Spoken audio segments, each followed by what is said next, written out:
I'm Judith Cochran reporting for San Diego County News. I'm here at the Rancho Bernardo Inn where I just interviewed Luis G. Fortuno, former governor of Puerto Rico. Okay, you're former governor in Puerto Rico. Yes. And am I correct in understanding that Puerto Rico generally votes Republican? No, actually there's a split. It varies from election to election. But at the end of the day, the issues in Puerto Rico are not unlike the issues in California or any other state of the country. The government has grown too much, it's taking too much of our money out of hardworking families by raising taxes. It has happened here in California. Yes. And that's stifling our economy. Not allowing us to create the jobs we need. At the end of the day, we want more jobs for everyone, so the issues are pretty much the same, regardless of whether the party is stronger or not stronger, and the solutions as well. They're commonsensical solutions. Well, when you say common sense solutions, what are they? Well, that a dollar, if you earn a dollar, it is better used by you than by the government.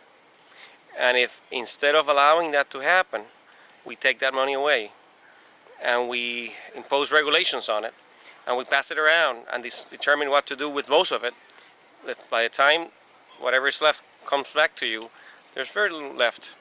And there's no incentive to work harder, and people will not be able to actually accomplish the American dream, which at the end of the day is what we want every single family to accomplish.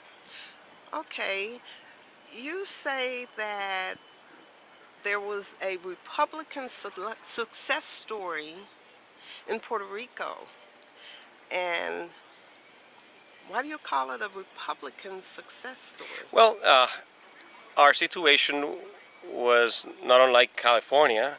The government was broke at the state level. It was so bad that we were spending $1.44 for every dollar the government had. We didn't have enough money to do our first payroll when I became governor, and our bond rating was about to be declared junk. And I stepped in. We cut our expenses by 20%. How did you do that? Very painful and very difficult. But the alternative is to raise everyone's taxes, and people will be worse off. We want people to keep more of their hard-earned money, and actually it allows us on year 3 to start lowering taxes. We also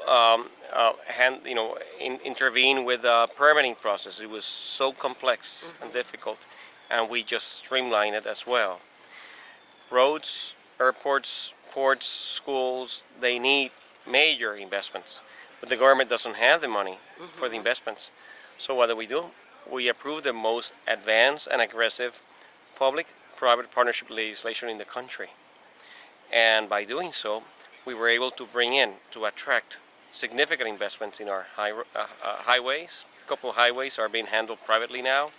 Our main airport, and there's a major construction that will take up the next 2 or 3 years at our main airport. Even school modernization and maintenance. And that allowed for new money to come in. And for the first time in 6 years, our economy started growing.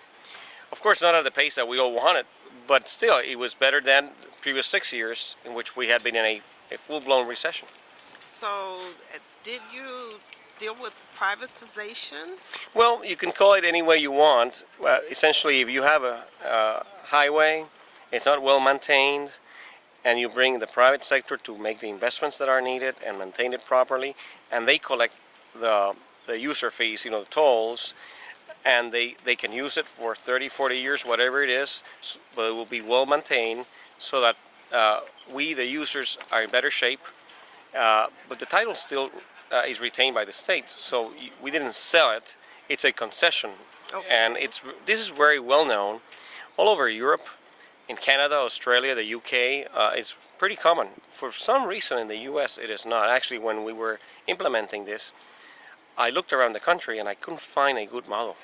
I had to look elsewhere, and I looked into Canada, Australia, the UK, and other parts of the world for a good model to implement this program. Okay.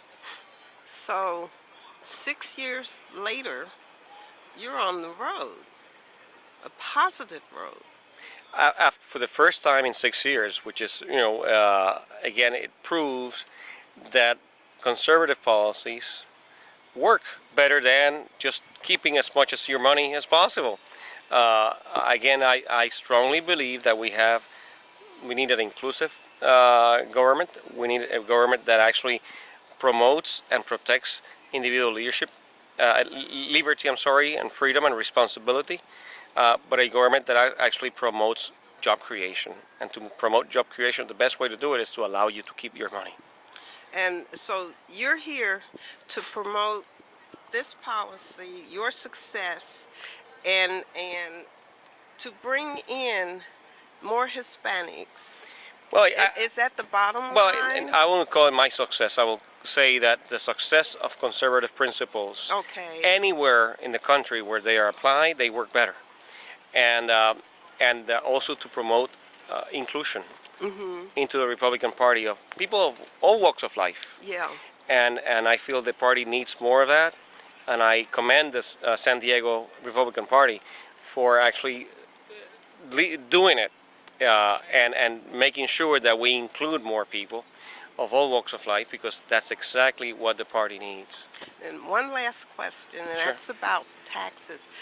What role did raising taxes play in order to, I think you said 3 years it took to turn things around financially, and then you could pay the people back or let them keep more Exactly. of their money? It helped us create the conditions for new investment, new construction, thus new jobs.